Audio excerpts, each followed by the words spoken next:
Om Swastiastu. Perkenalkan, nama saya Desa Ahmad Dwi Marcelinda dari Program Studi S1 Pendidikan IPA dengan NIM 2113071013. Di sini saya akan melakukan praktikum laju reaksi, faktor-faktor yang mempengaruhi laju reaksi. Laju reaksi adalah perubahan konsentrasi reaktan atau produk per satuan waktu. Berdasarkan laju reaksi dilihat dari ukuran cepat lambatnya suatu reaksi kimia. Jadi laju reaksi mempunyai satuan yaitu meter per sekon. Faktor-faktor yang mempengaruhi laju reaksi adalah: 1. Pengaruh luas permukaan terhadap bidang sentuh. Yang kedua adalah pengaruh konsentrasi. 3 adalah pengaruh suhu. Jadi di sini saya akan melakukan praktikum dari ketiga faktor-faktor tersebut. Yang pertama, saya akan melakukan praktikum dari pengaruh bidang sentuh terhadap laju reaksi. Jadi alat dan bahan yang digunakan dalam praktikum pengaruh luas bidang sentuh adalah: yang pertama ada air atau aqueous, gelas ukur, gelas yang digunakan untuk praktikum atau gelas kimia ataupun botol bekas. Yang kedua ada tablet effervescent, 2 tablet effervescent atau redoxon, dan piring dan sendok untuk menghaluskan tablet effervescent. Langkah kerja yang pertama adalah siapkan 2 buah gelas kimia. Ukur 50 ml air dan dimasukkan. Langkah selanjutnya, tuangkan tablet effervescent pada gelas A dan serbuk effervescent pada gelas B.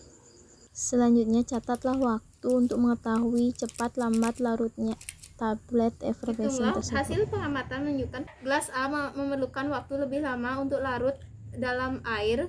Tablet effervescent larut dalam air karena berbentuk bongkahan yang menghasilkan waktu selama 55 detik.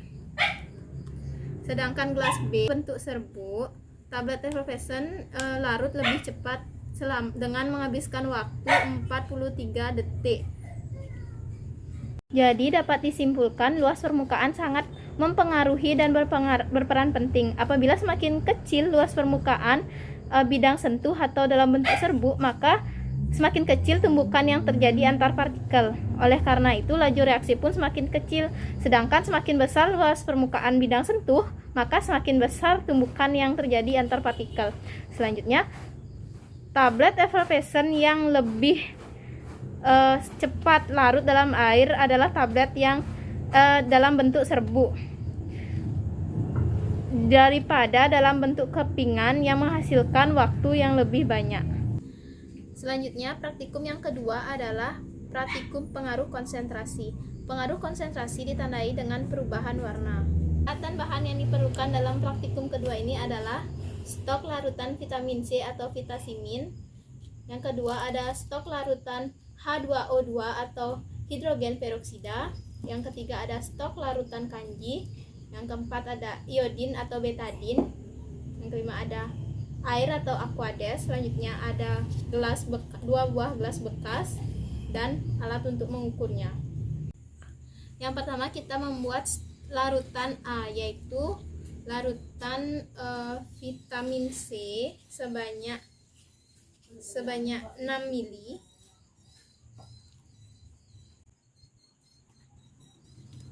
dan air sebanyak 15 ml. Selanjutnya teteskan betadin atau iodin sebanyak 15 tetes.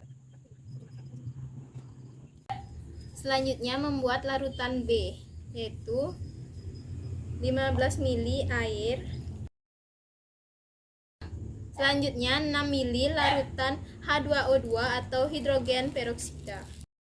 Selanjutnya tambahkan 9 ml larutan kanji. Selanjutnya tuangkan gelas A ke dalam gelas B. Mulailah catat waktu setelah gelas A dan B dicampurkan. Selanjutnya ulangi percobaan pertama sampai keempat seperti tadi, tetapi dengan menambahkan 15 ml air atau aqueous dan dengan larutan yang lainnya sama. Selanjutnya ukur waktu sampai dengan perubahan warna larutan menjadi hitam atau ungu. Hasil praktikum yang didapat dari praktikum pengaruh konsentrasi yaitu pada praktikum yang pertama menggunakan 15 mili air atau aquades memerlukan waktu untuk berubah warna sebesar 17 menit. Selanjutnya pada gelas yang ini menggunakan aquades 30 mili mendapatkan hasil waktu perubahan warna selama 36 menit. Jadi pada praktikum pengaruh konsentrasi ditandai dengan adanya perubahan warna. Jadi indikator yang terjadi juga adanya reaksi antara vitamin C dengan iodium. Pada indikator yang terjadi juga pada reaksi antara vitamin C dan iodium. Vitamin C bereaksi dengan iodium menghasilkan asam dan iodium sebagai oksidasi oleh betadin, mengakibatkan adanya perubahan warna. Selanjutnya, semakin besar konsentrasi reaksinya, maka kecepatan laju reaksinya semakin cepat. Vitamin C bereaksi dengan iodium menghasilkan asam hidroaskorbat dan iodium bertindak sebagai oksidator dengan menggunakan indikator amilium. Praktikum yang ketiga adalah praktikum pengaruh suhu. Jadi alat dan bahan yang diperlukan adalah stok larutan vitamin C, iodium atau betadin, aquades atau air, larutan H2O2, selanjutnya larutan kanji, selanjutnya ada gelas kimia atau botol bekas, gelas ukur, dan air es. Yang pertama, tuangkan 5 ml larutan vitamin C atau vitasimin. Selanjutnya, tuangkan betadin atau iodium. Tambahkan 30 ml larutan aquades. Selanjutnya, menyiapkan larutan B. Yang pertama adalah siapkan 30 ml aquades atau air. 15 ml larutan hidrogen peroksida.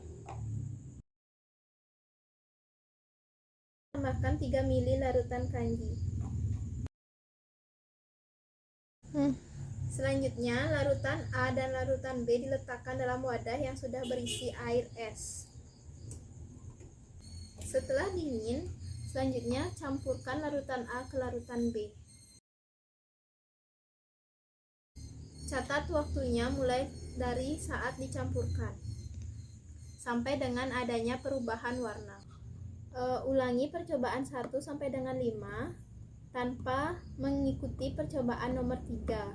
Pada praktikum pengaruh suhu yang didapat adalah pada gelas yang didinginkan, sudah memakan waktu selama 90 menit, tetap saja dia tidak ada perubahan warna.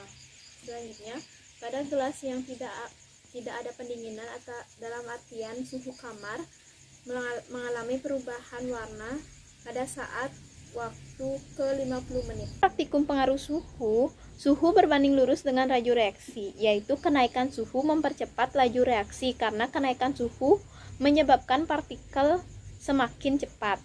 Yang kedua, kenaikan suhu menyebabkan energi kinetika partikel-partikel bertambah sehingga semakin banyak kemungkinan terjadinya tumbukan yang efektif.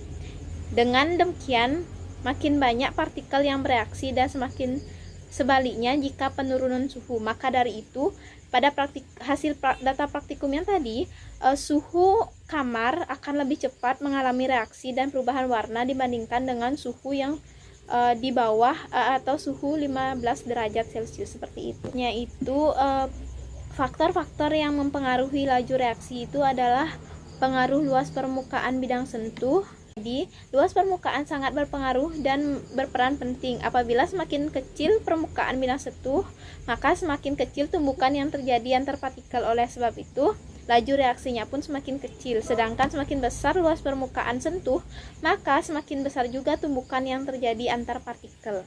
Faktor yang kedua adalah pengaruh konsentrasi. Jadi, semakin besar konsentrasi reaksinya, maka kecepatan laju reaksinya semakin cepat. Misal faktor yang kedua adalah pengaruh konsentrasi. Pada indikator yang terjadi pada reaksi antara vitamin C dengan iodium, vitamin C bereaksi dengan iodium menghasilkan asam iodium sebagai oksidasi oleh betadin, mengakibatkan adanya perubahan warna yang menjadi tanda dari pengaruh konsentrasi terhadap laju reaksi. Selanjutnya adalah faktor dari pengaruh suhu. Suhu sangat berpengaruh terhadap laju reaksi. Suhu dengan reaksi berbanding lurus. Kenaikan suhu mempercepat laju reaksi karena kenaikan suhu menyebabkan partikel semakin cepat, dan begitu juga sebaliknya. Baik, sekian pemaparan materi dari saya dari faktor-faktor yang mempengaruhi laju reaksi. Bila ada salah kata, mohon dimaafkan. Saya tutup dengan Paramasanti. Om Santi Santi Santi Om.